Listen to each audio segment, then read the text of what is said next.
Welcome to MiConvert.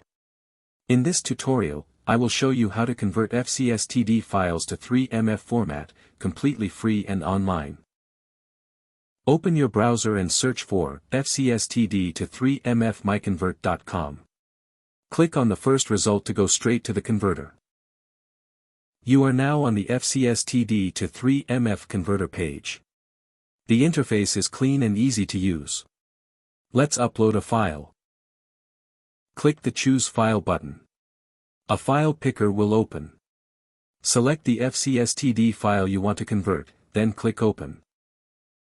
Your file is loaded and ready.